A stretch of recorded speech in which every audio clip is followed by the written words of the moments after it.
Halo teman-teman mahasiswa akuntansi, pernah nggak sih pas lihat laporan keuangan yang tebel banget, kalian mikir, ada cara cepetnya nggak sih buat lihat perusahaan ini beneran sehat apa enggak?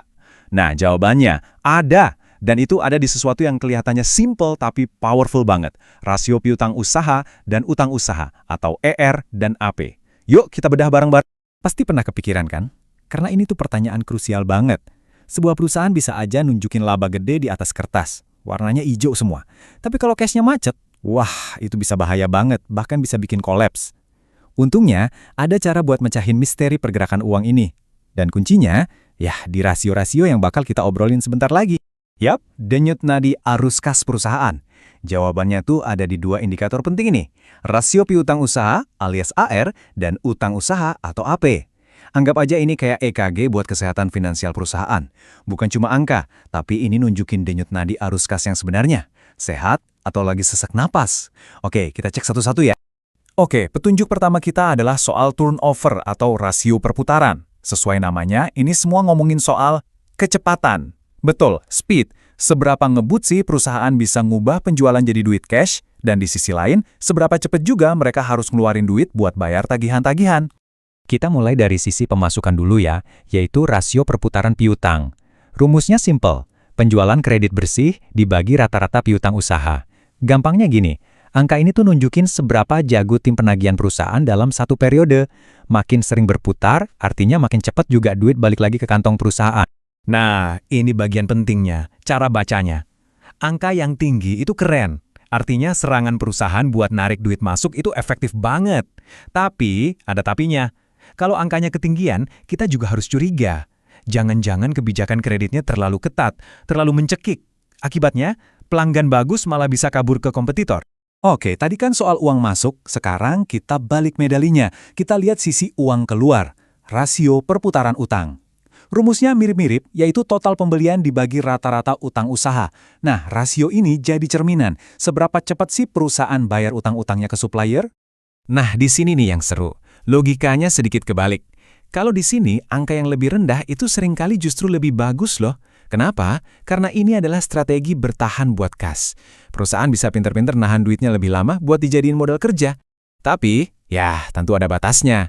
Jangan sampai kelamaan bayar, suppliernya ngambek dan stop kirim barang. Bisa gawat itu.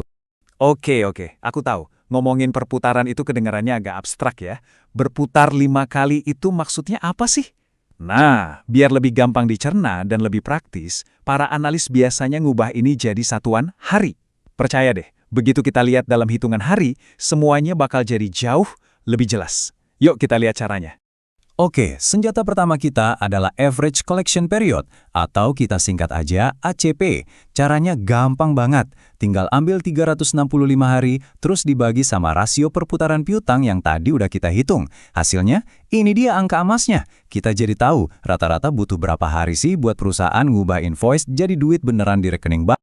Aturannya simpel banget. Makin kecil angka ACP-nya, makin sehat. Artinya, mesin duit perusahaan kerjanya ngebut. Nih, tips praktisnya. Coba bandingin angka ini sama termin pembayaran yang perusahaan kasih ke pelanggan. Misalnya, terminnya 30 hari, tapi ACP-nya nunjukin 45 hari. Wah, itu lampu kuning. Artinya, ada yang nggak beres di proses penagihannya. Sekarang kita lakuin hal yang sama buat sisi utang. Namanya Average Payment Period, atau APP. Rumusnya sama persis, 365 hari dibagi rasio perputaran utang. Angka ini bakal ngasih tahu kita rata-rata berapa lama sih perusahaan minjam duit dari suppliernya alias nahan pembayaran sebelum akhirnya dilunasin. Angka AOPP ini bukan sekedar angka biasa loh, ini tuh kelihatan jendela buat kita ngintip strategi kas perusahaan.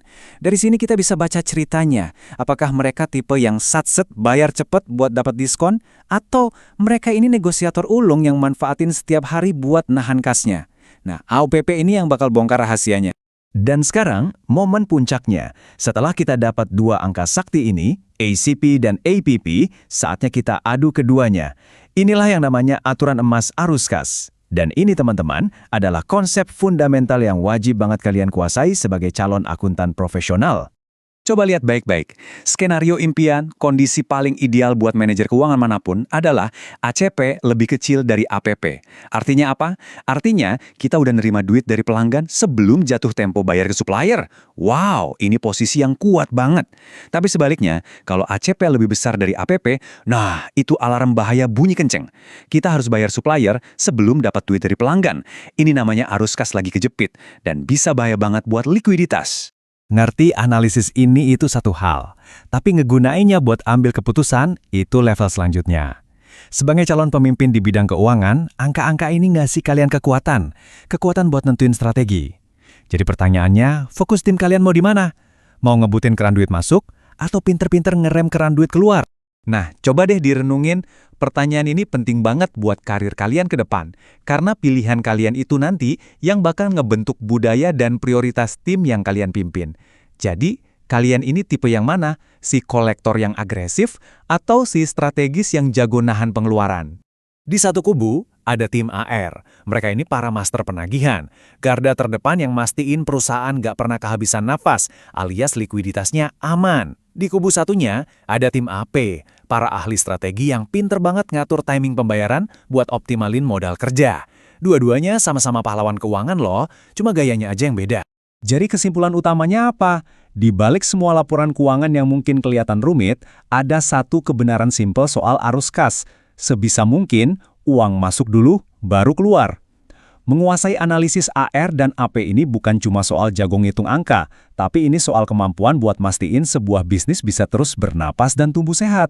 Semoga bahasan kita kali ini bermanfaat ya buat kalian semua.